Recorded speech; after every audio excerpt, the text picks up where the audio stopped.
Mãe e filha morreram após deslizamento de barreira no bairro de Passarinho, no Recife. Um trabalho longo e minucioso foi feito no local. Rafaela Pimentel acompanhou desde as primeiras horas da manhã e tem agora as informações pra gente. Rafaela, é com você.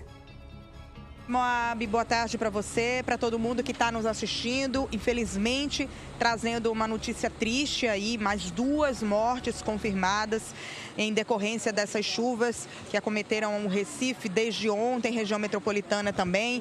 A nossa equipe de reportagem foi uma das primeiras, entre todas as equipes, a chegar aqui neste local onde nós estamos até agora, Córrego da Bica, no bairro de Passarinho, na zona norte do Recife, onde de madrugada houve então esse deslizamento de terra aí, destruindo parcialmente essa casa onde estavam mãe e filha, né? A dona Maria da Conceição Braz, de 51 anos, ela que era enfermeira, e a filha dela, a Nicole Melo de Souza, de 23 anos. Mãe e filha, elas moravam há muitos anos aqui nessa casa. De acordo com vizinhos, eles usaram até aquela expressão, nascidas e criadas aqui no Córrego da Bica, moravam ali naquela encosta. Durante toda a manhã, a imprensa ela só pôde permanecer num local que não ficava tão perto de onde aconteceu o acidente, né? A gente pôde acompanhar aí todo o trabalho do Corpo de Bombeiros, também a atuação da Defesa Civil aqui, mas não chegando muito perto, né? Que a gente pôde acompanhar, Moab, de longe a gente consegue ver aí nas imagens da encosta, que o barro que deslizou levou toda aquela área de vegetação também que havia naquela barreira, inclusive havia muitas bananeiras plantadas perto aí ao redor da casa das vítimas, né? O que, de acordo com a Defesa Civil, pode ter, inclusive, contribuído para esse deslizamento, já que quando chove, essas plantas, essas árvores, elas costumam, então, reter muita água. O deslizamento aconteceu por volta da 1h da madrugada e a gente ouviu, primeiramente, aqui aqueles moradores que estavam aqui no entorno, que adiantaram mais ou menos como é que foi esses primeiros momentos, essas reações das pessoas de, num primeiro momento, tentar ajudar com as próprias mãos lá para tentar tirar essas vítimas. E são essas entrevistas que a gente vai chamar agora. Vamos acompanhar. Tudinho correu para ajudar, mas sabe, né? A energia e uns levaram o choque, aí não quiseram mais, ficaram com medo. Mas foi tenso. Ontem de noite foi tenso. Você foi uma das pessoas também que ajudou? Não, eu não estava não, né? Mas quem estava no local, os vizinhos, os amigos, tudinho, isso foi muito tenso. Todo mundo ajudando um cavalo. Tem um monte de gente ali ainda, todo melado ainda de barro. Mas infelizmente tinha muita água na casa e foi tanto que o bombeiro teve que trazer bomba para tirar a água, né? Moab, e logo em seguida que aconteceu, as pessoas chamaram os bombeiros, né? Disseram pra gente aqui que os bombeiros não demoraram a chegar, eles foram bem rápidos.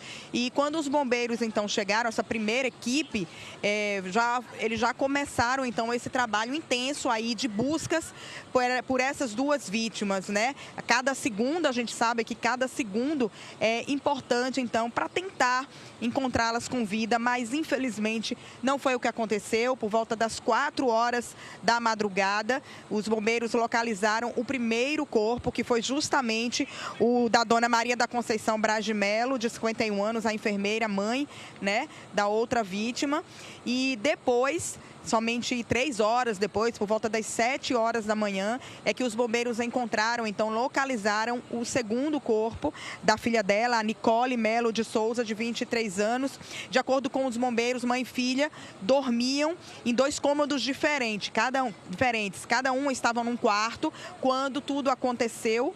E os bombeiros também relataram que quando eles chegaram aqui, receberam a informação de que um rapaz também estaria na casa. A gente não conseguiu, de fato, confirmar essa informação, se esse rapaz estava na casa e saiu ileso ou se ele não estava na casa. Bom, vizinhos disseram pra gente que esse rapaz, que é o filho da dona Maria da Conceição, ele estaria trabalhando e que chegou aqui depois, mas aí chegou antes da chegada até dos bombeiros, e os bombeiros acharam, então, que ele também estaria na casa. Ele estava todo sujo de barro também, mas esse rapaz não sofreu nenhum tipo de escoriação. Então, A notícia, então, chegou, né, depois para a gente com a confirmação aí das mortes das duas mulheres. Inclusive, foi usado o trabalho dos cães farejadores, né? Os bombeiros disseram que foi primordial, inclusive, a atuação dos cães para conseguir localizar, então, o ponto exato em que essas vítimas estavam. Vamos acompanhar agora a entrevista completa do tenente do Corpo de Bombeiros, que foi o tenente Ednelson Oliveira, ele que foi o oficial, então, da operação e porta-voz do Corpo de Bombeiros aqui no local. Ao chegar no local, o nosso trabalho ele é feito de maneira técnica e estratégica e ele tem por base as informações repassadas. Dentre as informações repassadas, constavam que duas vítimas do sexo feminino encontravam-se no local. Moab, e aqui no local também nós tivemos a presença do próprio prefeito, o João Campos. Ele esteve aqui logo que aconteceu o acidente. A nossa equipe de reportagem, como chegou já era de manhã, a gente não tem essa imagem do prefeito aqui, mas temos a informação de que João Campos veio pessoalmente aqui para acompanhar esse início de trabalho de buscas, né? Ele não ficou durante muito tempo, mas ele realmente veio aqui ao local. Nós temos aí a entrevista também do coronel Cássio Sinomar, que é o secretário executivo de Defesa Civil daqui do Recife.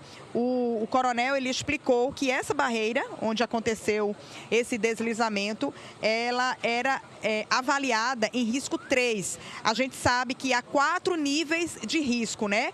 1, 2, 3 e 4, sendo 1 o mais leve e 4 o mais arriscado, o mais perigoso, digamos assim. E essa barreira era nível 3, nesse nível aí de risco que é feita uma avaliação por parte da Defesa Civil. Mas essa barreira ela não tinha nenhum tipo de proteção, pelo menos um paliativo, né, de lona plástica. E eu perguntei isso para o secretário, ele me disse que era porque na barreira havia muita vegetação, havia muitas árvores, então não tinha como colocar uma lona plástica, que é um paliativo para esse tipo de ocorrência, né, para evitar esse tipo de ocorrência.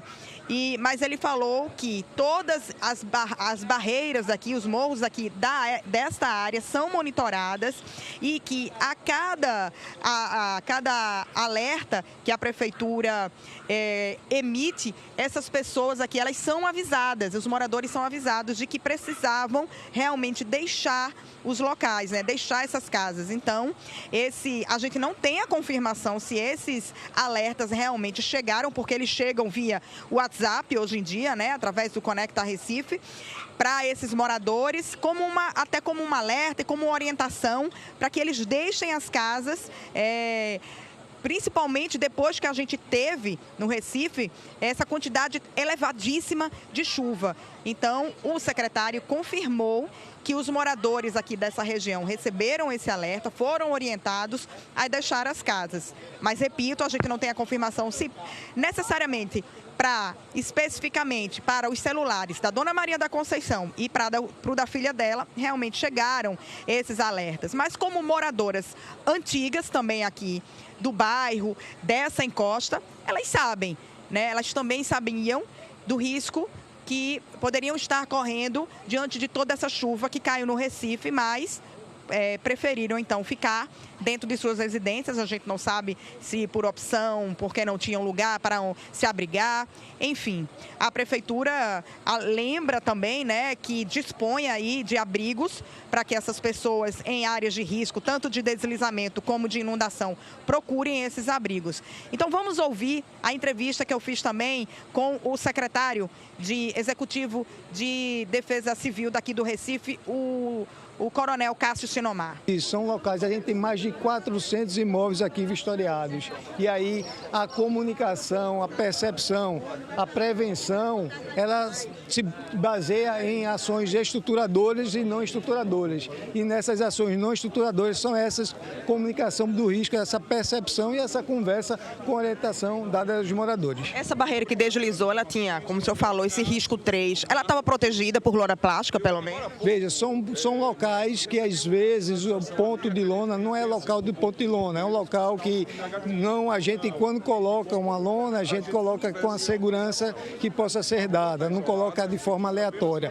É um paliativo, mas é um paliativo que salva vidas. Mas esse local não era um ponto específico de lona, devido à quantidade e altura da barreira do jeito que estava. Então a gente é um local onde o monitoramento, a prevenção é feita de forma antecipada nas orientações. E essa quantidade que o senhor falou também de árvores de grande porte que tinham na barreira acabaram então contribuindo para esse acidente acontecer? A gente tem um somatório, né? Um somatório que a gente pode dizer de um acúmulo grande de água, mais de 200 milímetros em 24 horas, somado aí, se a gente passar para as 48 horas, passa dos 200 milímetros. Então a gente vem de muita chuva, vem de alertas em cima de alertas, informações em cima de informações, orientações em cima de orientações, mas é um local, como eu disse, bastante monitorado, bastante vistoriado, então a família orientada, mas infelizmente tivemos essa fatalidade. Olha, Moab, e em meio a toda essa tragédia também, a gente encontrou aqui uma pessoa que deu uma declaração muito importante. É a dona Josefa Melo. Ela foi vizinha já dessas duas vítimas, a dona Conceição e da filha dela, a Nicole. 15 anos atrás, ela morava nesta mesma encosta, quando houve um deslizamento parcial dessa encosta e destruiu a casa dessa mulher, a de dona Josefa. E hoje, 15 anos depois, a dona Josefa estava aqui e reviveu, infelizmente, toda essa tragédia. E o que é mais grave, Moab, a dona Josefa, ela falou que nesses 15 anos, nenhuma benfeitoria foi feita nessa encosta. Depois que esse deslizamento de 15 anos atrás destruiu a casa dela, mas felizmente nem ela nem os filhos ficaram feridos nesse deslizamento, ela deixou essa casa, claro, foi destruída, ela deixou o local, se mudou para um outro ponto aqui do bairro, mas ela continuou acompanhando a barreira e ela viu que nenhuma benfeitoria foi feita, infelizmente, durante esse tempo todo. E até hoje, a dona Josefa, ela recebe o auxílio moradia da Prefeitura do Recife, enquanto espera que uma habitação seja cedida para ela. Vamos ouvir essa entrevista. Fui vizinha dessas vítimas que hoje foram soterradas. Isso já estava anunciado, porque há 15 anos atrás eu perdi a minha casa. Acabei de tirar meus filhos e sair, a casa desmoronou, perdi tudo. E até hoje nada foi resolvido. É necessário acontecer uma tragédia para poder alguém tomar uma providência. E a sua casa era nesse local onde hoje também deslizou novamente? Era em frente à casa de dona Conceição. Era em frente à casa da dona Conceição. E há 15 anos aconteceu um deslizamento nessa mesma região? Nessa mesma região, só mudou o número da casa. E até hoje nada foi resolvido. Está aqui o papel do Ministério Público. Dei entrada porque eles não... A resposta é, além de não ouvir, você não ter nenhuma resposta por parte de Defesa Civil de ninguém, quando você vai ter sua casa de volta, eles dizem que não tem nenhum habitacional disponível para essas pessoas. E eu termino a minha participação daqui no programa de hoje, ainda direto aqui do bairro de Passarinho, com o depoimento que eu peguei mais cedo de uma outra moradora, dona Juraci. E ela denuncia com bastante veemência a falta de investimentos em obras de contenção aqui. Ela falou que era uma tragédia anunciada, que o bairro do Passarinho, principalmente aqui onde nós estamos, o Córrego da Bica, não tem recebido obras de contenção, justamente para evitar que acidentes assim aconteçam. Vamos ouvir a entrevista dela e é com essa entrevista que eu encerro a minha participação.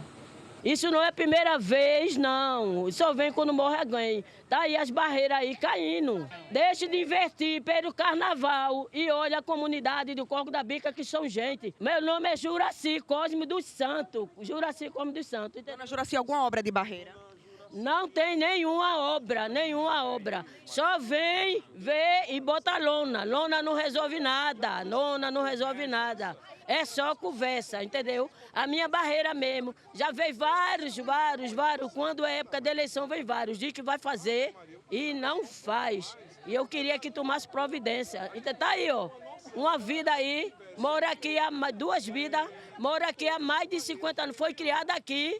entendeu? E passou por esse processo. Entra governo, entra prefeito, sai prefeito e não se resolve nada. Somos humanos.